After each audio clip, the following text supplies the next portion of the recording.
Hey all, நான் கார்த்திகா. இது soul of Karthika. இன்னைக்கு நம்ம வீடியோல வீட்டிலேயே அபிஷேகம் செய்வதால் என்ன பலன் கிடைக்கும், எந்த பொருளால அபிஷேகம் செஞ்சா நமக்கு என்ன பலன் கிடைக்கும் அப்படிங்கறத பத்தி தான் நம்ம இன்னைக்கு டீட்டெயிலா பார்க்க போறோம்.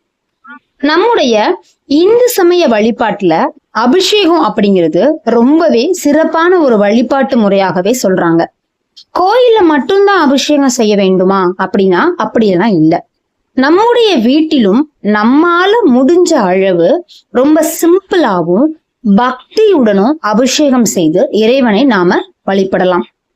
ஆனால் அபிஷேகத்திற்கு பயன்படுத்தப்படும் ஒவ்வொரு பொருளுக்கும் நம்முடைய பாரம்பரியத்துல ஒரு தனி சிறப்பு சொல்றாங்க இல்லையா? அது என்னென்ன, எந்த வகை பொருளை வீட்டுல அபிஷேகம் செய்யும் போது எந்த பொருளால நமக்கு என்ன பலன் கிடைக்கும் அப்படின்னு பாரம்பரியமா நம்ம நம்புற விஷயங்களை பத்தியும் நம்ம இந்த வீடியோல பார்க்க போறோம். அப்படி பார்க்கையில முதல்ல நான் சொல்ல போற பொருள் தண்ணீர் அபிஷேகம். இங்க தண்ணீர் அப்படிங்கிறது ரொம்ப சுத்தமான ஒரு பொருளா சொல்றாங்க. நம்ம வீட்டுல எந்த பொருளை நாம சுத்தம் பண்றதா இருந்தாலும் தண்ணி தான் யூஸ் பண்ணுவோம் இல்லையா? அந்த மாதிரி தண்ணீர் அப்படிங்கிறது தூய்மையோட அடையாளமாவே சொல்றாங்க. அப்படி பார்க்கையில சுத்தமான தண்ணீரால அபிஷேகம் செய்வது மனதை ரொம்ப தூய்மையாகவும், உடலையும் தூய்மையாகவும், சுற்றுப்புறத்தையும் தூய்மையாகவும், ரொம்ப இறைவனோட நம்மளை சீக்கிரமா அவர்கிட்ட நம்மளை சீக்கிரமா சமர்ப்பிக்கவும் தண்ணீர் ரொம்பவுமே துணையா இருக்கு. அது மட்டும் இல்லாம தண்ணீருங்கிறது எல்லார்கிட்டையும் இருக்கக்கூடிய ஒரு பொருள். நம்ம ஈஸியாவும் இறைவனை நாம அதனால அபிஷேகம் பண்ணலாம். அதுக்கப்புறமா நான் சொல்ல போற பொருள் மஞ்சள் அப்படிங்கிறது ரொம்பவே மங்களகரமானது. மங்களத்தோட அடையாளமே மஞ்சள் தான் இல்லைங்களா? அதனால மஞ்சளை பயன்படுத்தி வழிபடுவது வீட்டுல ரொம்பவே மங்களமான விஷயங்கள் நடக்குவதற்கும் சுப நிகழ்வுகள் மற்றும் வளம் பெருக வேண்டும் என்ற வேண்டுதலுடன் செய்யப்படுகிறது. யாருக்கெல்லாம் வீட்டுல சுபமங்கல நிகழ்ச்சிகள் நடக்கணும் அப்படின்னு நினைக்கிறீங்களோ நீங்க மஞ்சளை வச்சு உங்களோட இஷ்ட தெய்வத்துக்கு அபிஷேகம் பண்ணுங்க. ஏன்னா சுபமங்கல பொருட்கள்ல முக்கியமான பொருள் மஞ்சள். அதனால நாம வீடுகள்ல மஞ்சள் அபிஷேகம் பண்ணுவது அப்படிங்கிறது ரொம்பவே சிறப்பு. இப்ப நாம பார்க்க போறது பஞ்சாமிர்த அபிஷேகம். பஞ்சாமிர்தம் அப்படிங்கிறது பல புனிதமான பொருட்கள் சேர்த்து தயாரிக்கப்படும் ஒரு சிறப்பு நைவேத்தியமாகவும் அபிஷேக பொருளாகவும் பயன்படுத்தப்படுகிறது. குறிப்பா முருகப்பெருமானுக்கு பஞ்சாமிர்த அபிஷேகம் மிகவும் பிரசித்தமானது. பஞ்சாமிர்த அபிஷேகம் செய்வது இறை அருள், வளம் மற்றும் நல் வாழ்வை வேண்டி செய்யப்படும் வழிபாடாகவும் கூறப்படுகிறது. பொதுவாவே இறைவனுக்கு நம்ம கையில ஒரு விஷயம் பண்ணும் போது அதோட ஆனந்தமே தனி. அது பண்ற எல்லாருக்குமே புரியும் இல்லையா? ஃபார் எக்ஸாம்பிள், பூவை கட்டி கடையில இருந்து வாங்கிட்டு நம்ம சாமிக்கு போடுறதுக்கும், நாம உதிரிப்பூ வாங்கிட்டு அதை நம்ம கையால நமக்கு பிடிச்ச மாதிரி அதை அழகா கட்டி சாமிக்கு போடுறதுக்கும் இருக்கிற டிஃப்ரென்ஸ் உங்களுக்கே தெரியும். அதே மாதிரிதான் பஞ்சாமிர்தம், கற்கண்டு, வீட்டுல என்ன ஃப்ரூட்ஸ் இருக்கோ ஃப்ரூட்ஸு, வாழைப்பழம், நாட்டு சக்கரை இதெல்லாம் சேர்த்து நம்ம பஞ்சாமிர்தம் செஞ்சு அது இறைவனுக்கு படைச்சு அபிஷேகம் செய்து வழிபடும் போது ரொம்பவே நம்மளோட வாழ்க்கையும் இனிப்பாவும் அதே மாதிரி புனிதமாவும் இருக்கும் அப்படின்னு சொல்றாங்க. அதனால உங்க வீட்டுல எல்லாருமே நீங்க பஞ்சாமிர்த அபிஷேகம் முருகப்பெருமானுக்கு மட்டும் இல்லாம உங்களோட இஷ்ட தெய்வம் எதுவா இருந்தாலும் செய்யலாம்.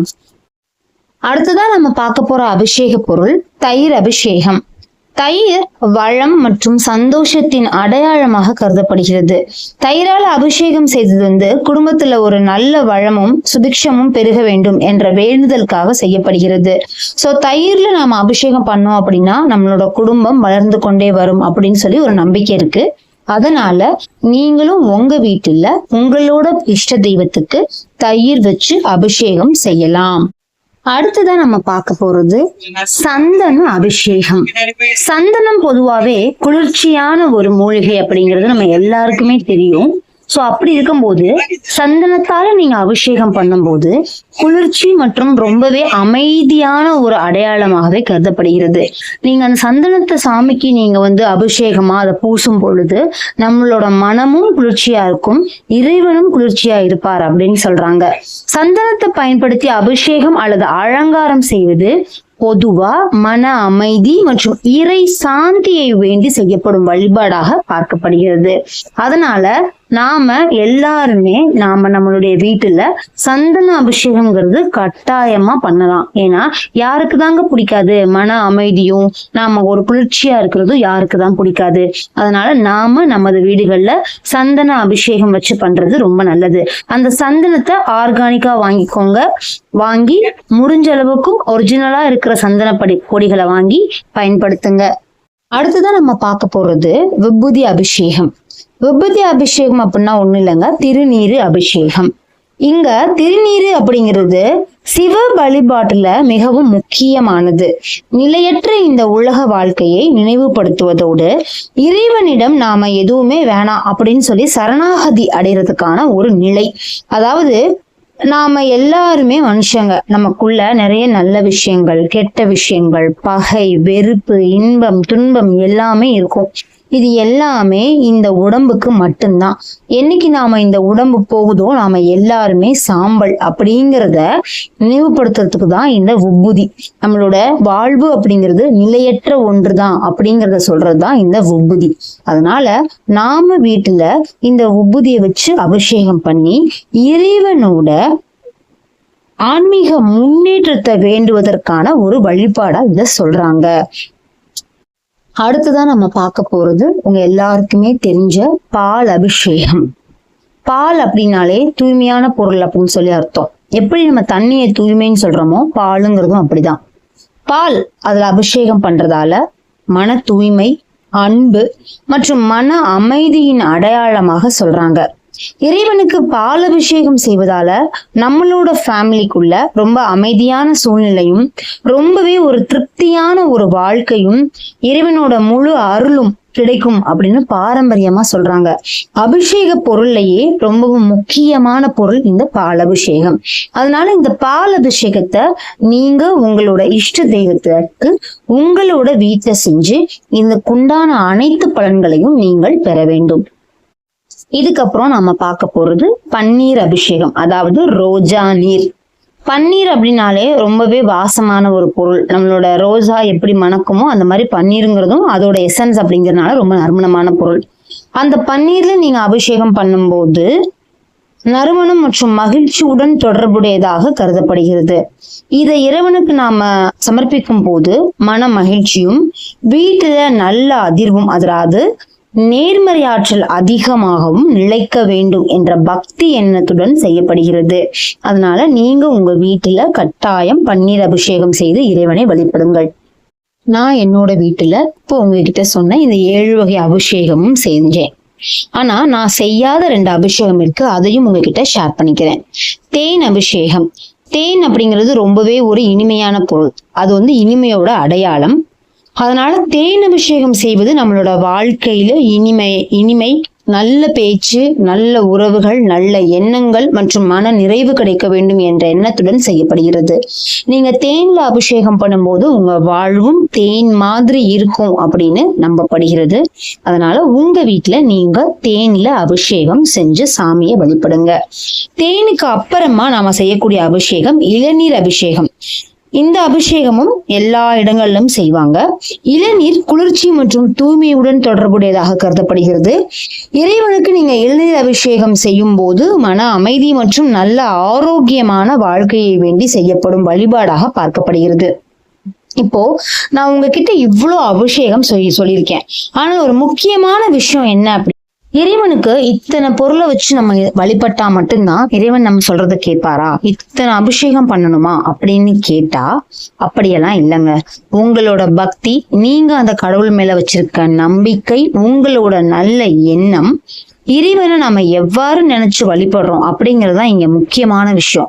உங்க மனசு ஃபுல்லா அழுக்கு கெட்ட எண்ணங்களை வச்சுக்கிட்டு நானும் இறைவனுக்கு அபிஷேகம் பண்ணேன், நானும் இறைவனை கும்பிடுறேன், நானும் எல்லாம் பண்றேன், எனக்கு எதுவும் கிடைக்கலன்னு சொல்லி புழம்புனீங்கன்னா அது வேஸ்ட். என்னைக்குமே உங்களோட மனசு சுத்தமாவும் நீங்க எப்படி நம்ம நல்லா இருக்கணும்னு நினைக்கிறீங்களோ அதே மாதிரி அடுத்தவங்களும் நல்லா இருக்கணும்னு நினைக்கணும். அதுக்காக எனக்கு கெடுதல் நினைச்சா நான் எப்படி அவங்க நல்லா இருக்கும்னு நினைக்க முடியும் அப்படி நினைச்சேன்னா நான் அப்படி சொல்லல. உங்களுக்கு கெடுதல் நினைச்சாங்கன்னா நீங்க அவங்களுக்கு கெடுதல் நினைக்காதீங்க. அப்போ உங்களுக்கும் அவங்களுக்கும் என்ன வித்தியாசம்? ஏதோ அவங்க புரியாம பண்ணிக்கிட்டு இருக்காங்க, கடவுளே நீ அவங்கள பாத்துக்கோ அப்படின்னு சொல்லிட்டு மூவ் ஆன் பண்ணிட்டு போயிட்டே இருங்க. வீட்டுல நாம அபிஷேகம் செய்யும் போது நாம ரொம்ப சுத்தமாகவும் மனசு தூய்மையாகவும் அளவோடும் செய்ய வேண்டும். எல்லா பொருளையும் பயன்படுத்த வேண்டிய அவசியம் இல்ல. உங்ககிட்ட தண்ணீர் இருக்கா, தண்ணீரை மட்டும் வச்சு பண்ணுங்க போதும். பால் இருக்கா, பால் மட்டும் வச்சு பண்ணுங்க. இதுல ஏதாவது ஒரு 3 பொருள் வச்சு பண்ணாலும் சரிதான். உங்ககிட்ட என்ன இருக்கோ அதை வச்சு நீங்க பண்ணுங்க. பொருள் அப்படிங்கிறது இறைவனோட வழிபாட்டுல முக்கியமே இல்லைங்க. நம்மளோட பக்தி, அவர்கிட்ட நம்ம வச்சிருக்க நம்பிக்கை மட்டும்தான் இங்க முக்கியம். இந்த தகவல் உங்களுக்கு பயனுள்ளதாக இருக்கும் நான் நம்புறேன். இது மட்டும் இல்லாம இன்னும் ஒரு விஷயம் மட்டும் நான் சொல்ல மறந்துட்டேன். இப்ப இத்தனை பொருள் சொன்னீங்களே, இத்தனை பொருளை இதுக்கப்புறம் இதை பயன்படுத்தணும் அப்படின்னு ஏதாவது வரிசை இருக்கான்னு கேட்டா நான் அதை ஃபாலோ பண்ணி பண்றது இல்ல. என்கிட்ட என்ன பொருள் இருக்கோ அதை நான் இருக்கிறத வச்சு பண்ணுவேன். ஆனா முதல்ல தண்ணியில தான் நான் ஸ்டார்ட் பண்ணுவேன். ஆனா நம்மளோட முன்னோர்கள் நமக்குன்னு ஒரு வரிசை முறையை கொடுத்திருக்காங்க. அது என்னன்னு சொல்லி நான் 1 by 1 சொல்றேன் உங்ககிட்ட. முதல்ல நீங்க அபிஷேகம் பண்ண ஸ்டார்ட் பண்ற பொருள் தண்ணீருங்க. தண்ணீர்ல தான் ஃபர்ஸ்ட் அந்த சிலைய, விக்கிரகத்தை நீங்க அபிஷேகம் பண்ணி ஆரம்பிக்கணும். அதுக்கப்புறமா நீங்க பண்ண வேண்டிய 2வது பொருள் பால். அதுக்கப்புறமா தயிர் அபிஷேகம், தேன் அபிஷேகம், சந்தன அபிஷேகம், ரோஜா நீர் அல்லது பன்னீர் அபிஷேகம், பஞ்சாமிர்த அபிஷேகம், உப்புதி அபிஷேகம், மஞ்சள் அபிஷேகம் மற்றும் இளநீர் அபிஷேகம். இந்த வரிசையில தான் நீங்க அபிஷேகம் பண்ணணும்னு சொல்றாங்க. ஆனா நம்ம கிட்ட என்ன பொருள் இருக்கோ அதை உங்களுக்கு எப்படி பிடிக்குமோ, எப்பப்ப என்னென்ன யூஸ் பண்ணி உங்களுக்கு பண்ணணும்னு ஆசை இருக்கோ நீங்க அதன்படி பண்ணுங்க. நான் நம்மளோட முன்னோர்கள் நமக்கு வழிவகுத்த சில விஷயங்களை உங்ககிட்ட நான் ஷேர் பண்ணிக்கிட்டேன். அவ்வளவுதான். இந்த தகவல் உங்களுக்கு பயனுள்ளதாக இருந்தால் வீடியோவை லைக் பண்ணுங்க, சப்ஸ்கிரைப் பண்ணுங்க. இந்த மாதிரி ஆன்மீக தகவல்களுக்கு நம்முடைய சோல் ஆஃப் கார்த்திகா சேனலை ஃபாலோ பண்ணிக்கோங்க. மீண்டும் ஒரு பயனுள்ள ஆன்மீக தகவலுடன் சந்திப்போம். நன்றி, வணக்கம்.